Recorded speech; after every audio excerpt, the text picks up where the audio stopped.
Today, I want to talk about one of the most important things you should be doing after the age of 65. It can have a serious impact on your longevity and the quality of life. Getting this right can affect your probability of cancer, mortality, and if you need to go into a nursing home. I see it with lots of my clients, even fairly young seniors who are just in their 70s. As far as I can tell, doctors aren't talking about it. I'm talking about eating protein. Stay tuned and I'll share with you how much you should be eating, when to eat it, and the one amino acid you need to have in your diet if you want to build and maintain muscle past the age of 65. I believe that this can have an incredible impact on your quality of life in your last 2 or 3 decades. I have seen it countless times. You fall and break a hip. You spend a couple of weeks convalescing and your muscle mass deteriorates even more because you can't exercise. You may need surgery that requires anesthesia, which many experts believe contributes to dementia. It's the beginning of a long downward spiral, which rarely has full recovery. If you're like me and are closer to 70 than you are to 60, I urge you to keep watching. I'll also cover the protein guidelines of 2 longevity experts who are extremely popular on social media, Brian Johnson and David Sinclair, and explain why one of these guys might be wrong. So what's the big deal about protein? Protein is what we need to build and maintain our muscles. Maybe you're in great shape and don't feel you need to worry about it. Well, numerous research papers support that your muscle mass decreases anywhere from 3 to 8% per decade after age 30, and even more after age 60. When the decline is extreme, doctors call it sarcopenia. Put another way, by the time you're 80, your muscle mass could be just half of what it was when you're 30. So why is this bad? After all, you're getting older and no one expects to stay the same. The reason is that your muscle strength, especially leg and grip strength, are crucial for a prolonged, healthy lifestyle. A few years ago, researchers at Stanford University concluded that the single best predictor of your need to go into a nursing home as a senior was leg strength. The stronger your legs, the less likely you are to fall, and the less likely you are to fall, the less chance that you break a leg or a hip and the need for nursing home care. The criticality of leg strength and the risks of falls in seniors is corroborated by many studies. But even more compelling is a comment by medical doctor Peter Attia on his recent podcast discussing aging and muscle preservation. If you're watching this video, you're interested in health and wellness and may be familiar with his work too. One only need look at the mortality data for people over the age of 75, even over the age of 65 if they fall. It's an enormous cause of not just death, but morbidity. Total destruction of quality of life. So how do you keep your strength as you age? Well, first of all, you exercise. Whatever you are able to do is good. Anything is better than nothing. And part of that should include resistance exercise that specifically strengthens your legs. Walking, biking, squats, leg presses, etc. Just because you're not 25 anymore doesn't mean you shouldn't take working out seriously. The difference from being 25, however, is that at that age, muscle grows almost automatically. It's a lot harder when we're 65, but it still is possible, and research shows that you can build strength even in our later years. But because of our age and the fact that we don't build muscle as efficiently, it's critical to make sure we have adequate protein. A lot of research, which I'll share with you, shows that you can maximize your muscular growth from protein by adjusting the amount you eat, the type you eat, and the time of day you eat it. And I'll compare this with the guidelines of 2 longevity experts, David Sinclair and Brian Johnson. Now, the Food and Drug Administration in the United States, in an effort to simplify guidance that the public can easily follow, set a daily value of 50 grams of protein. This is based on a hypothetical 2,000 gram a day diet, which means that protein constitutes 10% of someone's calories. But by many measures, that's low. The Mayo Clinic, for example, says that anywhere from 10%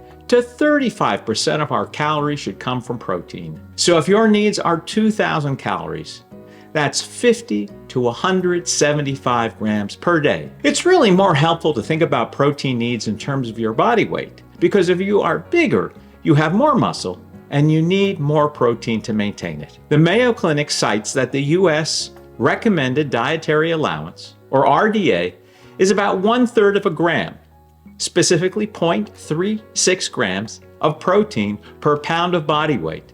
And that's to prevent deficiency for an average adult who is not active. For example, a person who weighs 165 pounds or 75 kilos should consume 60 grams of protein per day. But they go on to say that once you reach ages 40 to 50, because of the loss of muscle mass, your protein needs increase to about half a gram per pound of body weight per day. But these recommendations are for sedentary people. If you exercise regularly, your needs go up to as much as 0.7 of a gram per pound of body weight. And finally, if you lift weights, which you should be doing if you have any concern about declining muscle mass, their recommendation goes up to almost 0.8 of a gram per pound of body weight per day. Now, it goes without saying, these are general guidelines and will be affected by a number of factors. Never make any changes without first talking to your doctor.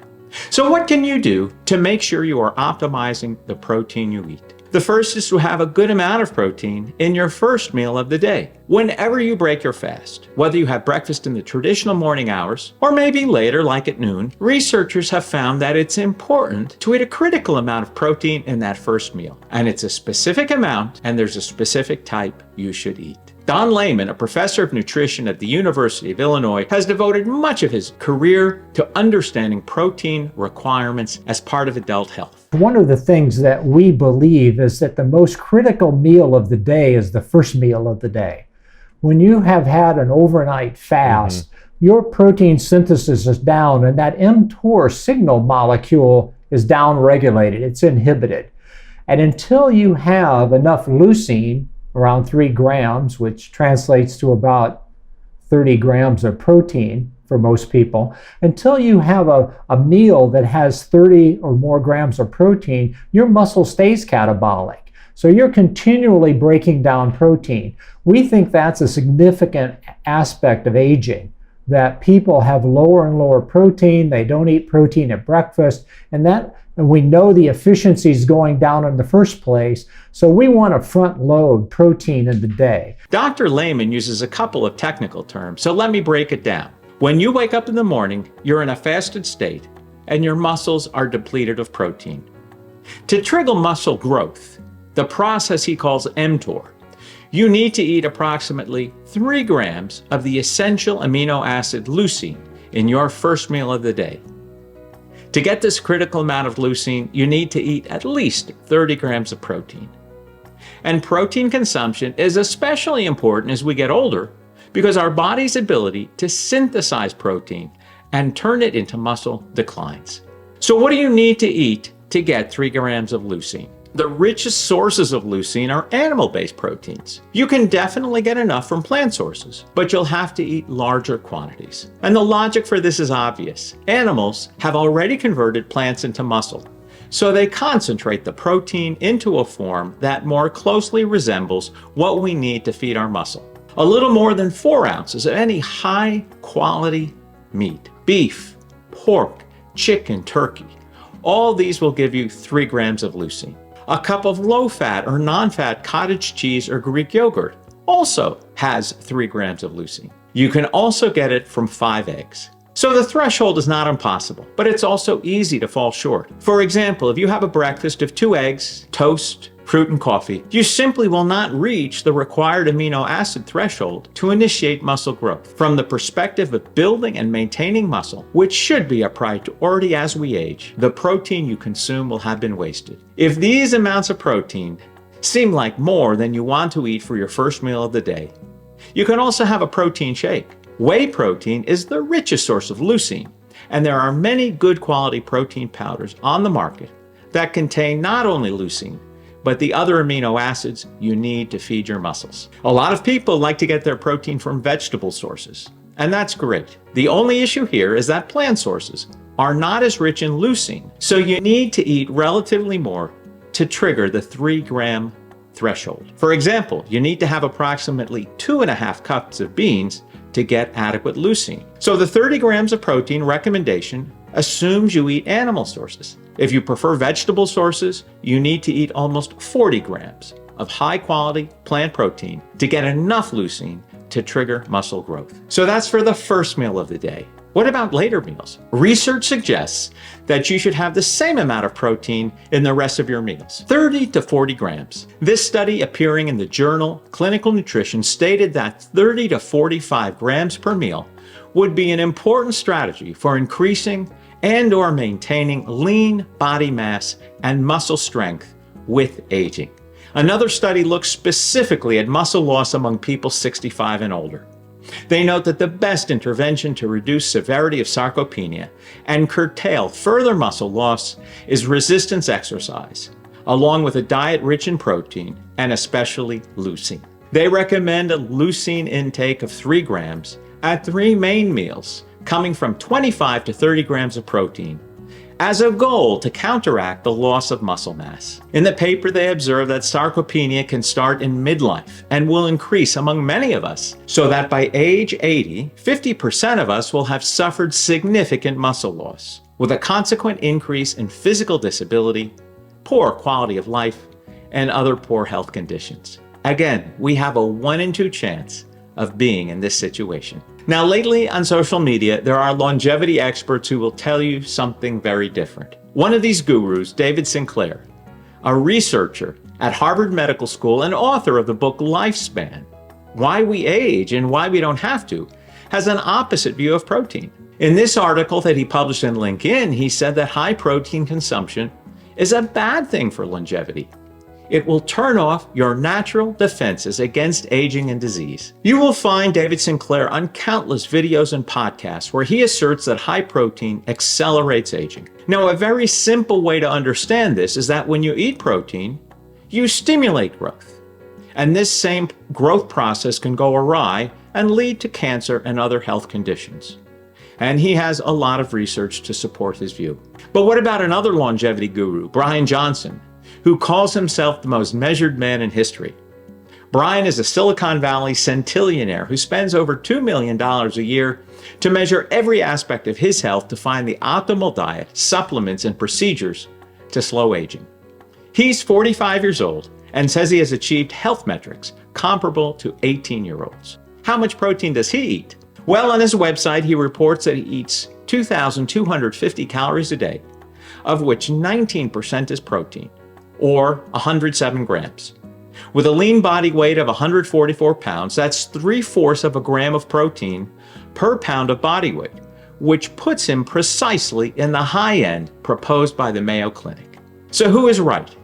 Do we keep protein low like David Sinclair, or do we eat a high amount of protein like Brian Johnson? In part, it depends on your goals. If you are not concerned about losing muscle mass, perhaps you are naturally muscular and seem to keep your strength and muscularity, you might want to keep protein to a minimum. But if a loss of muscle mass is a concern for you, and research says that 1 out of 2 of us will be affected to the point where our quality of life will be significantly impaired, there are ways you can consume higher amounts of protein while minimizing the potential downside that David Sinclair worries about. One of these is to eliminate sugar from your diet. White sugar, cakes, cookies, candy, soda, and all highly processed carbohydrates that convert rapidly to sugar are bad for you. The big killer is sugar. Glucose, particularly fructose, is also pernicious. There are 2 reasons that glucose is bad when it spikes. 3 if you include the brain fog, but let's just talk about physiology here. One is that you're going to have glucose attached to proteins that makes them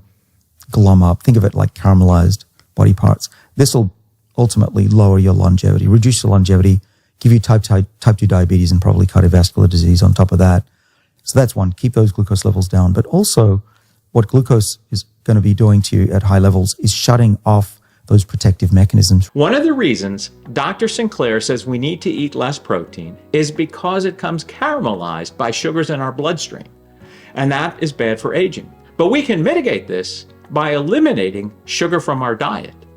No sugars, no caramelization of protein. Another thing we can do is intermittent fasting. David Sinclair states that the trick to longevity is to place a stress in your body. Things like intense running, hunger, and being hot or cold put our bodies in a state of perceived adversity. And when we do this, our body turns on natural defenses against aging. There are many fasting schedules, but the one he follows and recommends people to try is to skip breakfast and consume your calories in an 8-hour or shorter time period each day. It's worth noting that Brian Johnson follows both of these protocols. He has eliminated all sugar from his diet, and he consumes all his calories in a 6 to 8 hour window each day. So why does he do something so dramatically different with protein consumption?